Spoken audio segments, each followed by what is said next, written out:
বাঁচতে পারবো সেটা তারা করার চেষ্টা করেছে এবং করছে বলে মনে হচ্ছে। তো এখানে আসলে আমরা কি করতে পারতাম বা আমাদের যারা কাজ করছেন গণমাধ্যমের স্বাধীনতা নিয়ে তারা আসলে কি করতে পারতেন? সবচেয়ে আমার যেটা গুরুত্বপূর্ণ মনে হয় যে তদন্ত কমিশন গণমাধ্যমে যেটা হয়েছে সেই সংস্কার কমিশন গণমাধ্যমে যেটা হয়েছে, আমরা এই সংস্কার কমিশনের প্রস্তাবগুলো নিয়ে আমরা আলোচনা করতে পারতাম। নট নেসেসারিলি যে সব কমিশনের সমস্ত কিছু সব প্রস্তাবনায় মানতে হবে, কিন্তু অ্যাটলিস্ট ডিসকাস করলে একটা জায়গায় যাওয়া পৌঁছানো যেত। একটা স্বাধীন তদন্ত, স্বাধীন একটা কমিশন, গণমাধ্যমের কমিশন, যারা একটা প্রেশার গ্রুপ হিসেবে কাজ করবে, যারা সেফগার্ড হিসেবে কাজ করবে, সেটা খুব গুরুত্বপূর্ণ। আর একটা কথা আমি বলি যে অনেকেই মনে করেন যে সাংবাদিক মানে তার কোথাও কোনো মত থাকবে না। এটা আবার কিন্তু ঠিক না, কারণ সাংবাদিকও কিন্তু ভোটার, সেও দিনের শেষে কোনো না কোনো দলকে এন্ডোর্স করছে, ভোট দিচ্ছে, কিন্তু বুঝতে হবে যে তার কাজটা, তার মনের যে আকাঙ্ক্ষাটা, সেটাকে পছন্দ করে, সেই বায়াসনেসটা তার কাজের ক্ষেত্রে কতটুকু প্রতিফলিত হলো। সে যদি সেই বায়াসনে যদি তার কাজের ক্ষেত্রে প্রতিফলিত হয়, সেখানে তথ্য নিয়ে তখন কারচুপি করবে, সেটা কোনোভাবে মানা যায় না। তবে মনে হয় যে এই জায়গা থেকে একটা কমিশন যদি হতো, স্বাধীন কমিশন যদি হতো, তারা হয়তো যেটা গাইডেন্স হিসেবে কাজ করতে পারতো। এবং আমাদের যারা ইউনিয়নগুলো আছে, বিভিন্ন দলের ইউনিয়ন আছে, সেই ইউনিয়নগুলোর মধ্যেও এক ধরনের রিফর্ম দরকার, ভাবা দরকার।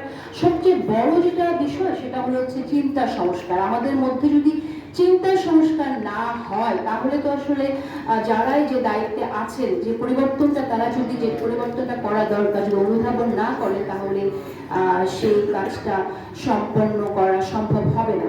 আচ্ছা, আমি একটা কথা বলি, সেটা হচ্ছে যে 5 আগস্টের পরে আমরা যে জিনিসগুলো দেখলাম, সেখান থেকে আমরা কিন্তু খুব একটা বের হতে পারিনি। আওয়ামী লীগের সময় আওয়ামী লীগের যারা নেতা কর্মী ছিলেন, তারাও দেখতাম যে গালিগালাজ করতেন, কোনো মত তাদের পক্ষে না গেলে দালাল টালাল বলে দিত, রাজাকার, বিএনপি, জামাত, এগুলো একদম খুবই ঢালাওভাবে একটা সাংবাদিককে বলে দিত তাদের মতের সাথে না মিললে। এই প্রবণতাটা এখন আবার যে দলগুলো আছে সেই দলগুলোর মধ্যে পড়ছে। বেশ খুবই দুঃখজনক, আমরা এটা দেখছি যে আগে রাজাকার বলা হতো, এখন তাদেরকে কথায় কথায় ধর্মবিদ্বেষ বলা হচ্ছে। এটা তো আশ্চর্য ব্যাপার যে আমরা কিন্তু নামাজ কালাম পড়ি, কিন্তু তারপরে যদি তাদের ধর্ম, তাদের পলিসি নিয়ে, ধর্মভিত্তিক দলগুলোর পলিসি নিয়ে কিন্তু যদি আমরা প্রশ্ন করি, তখন আমাদেরকে স্ট্রেট ওয়ে বলে দেওয়া হচ্ছে নাস্তিক। তো রাজাকার গালি এখন নাস্তিক বা ধর্মবিদ্বেষ গালিতে পরিণত হচ্ছে, এবং সেখানে এমন ভাবে গালিগালাজ করা হচ্ছে যে তাকে একটা আক্রমণযোগ্য একটা বস্তুতে পরিণত করা হয়েছে, যে কোনো সময় আপনি তাকে মারতে পারবেন। তো সেই জায়গাটা থেকে আমরা কি করে বের হব, আমাদের ভেতরে টলারেন্সটা কি করে আসবে, সেখানে বুঝতে হবে। আমি একটু এখানে বলি যে ফ্র্যাঙ্ক ফিরোজি বলে একজন সমাজবিজ্ঞানী আছেন, তিনি একটি কথা খুব বলেছেন, তিনি টলারেন্স নিয়ে উনি কাজ করেছেন। সো এই টলারেন্স যে খুবই ইম্পর্টেন্ট, সব দলের মধ্যে ইম্পর্টেন্ট। এই দলগুলোর মধ্যে যে তাদের যে নেতারা আছে, তাদের মধ্যে যদি এই চিন্তাটা না আসে, দলের কর্মীদের মধ্যে যদি এই বার্তাটা তারা না পৌঁছান, তাহলে কিন্তু হবে না। টলারেন্সটা সবচেয়ে important.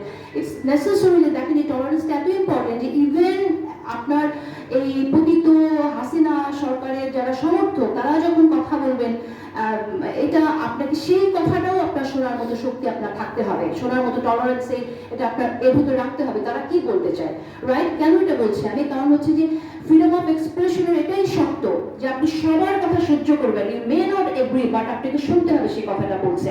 At the same time frank কিন্তু আরেকটা কথা বলছে যে এই যে যারা কিনা আপনার ধরেন এরকম ফ্যাসিজমের সময় ফ্যাসিস্ট এরাবেলার হিসেবে যারা কাজ করে, সহযোগী হিসেবে আসে, তারা যখন আপনার এসে ওই সময়টা তাদের পক্ষে কথা বলেছে অথবা নীরব থেকে সমর্থন দিয়ে গেছে, কিন্তু এখন ফ্রিডম অফ এক্সপ্রেশনের অপরচুনিটি নিয়ে তারা এমনভাবে কথা বলছে যেন একটা ডেমোক্রেটিক ট্রানজিশনের সময় এক ধরনের অস্থিতিশীল একটা পরিবেশ সৃষ্টি করতে চায়। সেটাও কিন্তু মাথায় রাখতে হবে। তো সেই জায়গাটায় আমরা দেখি যে তখন তারা ফ্রিডম অফ এক্সপ্রেশনকে কনজার্ভ করে, ভোক্তা হিসেবে এসে সেটা ভোগ করতে চায়। তো এটা অসৎ, এটা নীতি বহির্ভূত কাজ।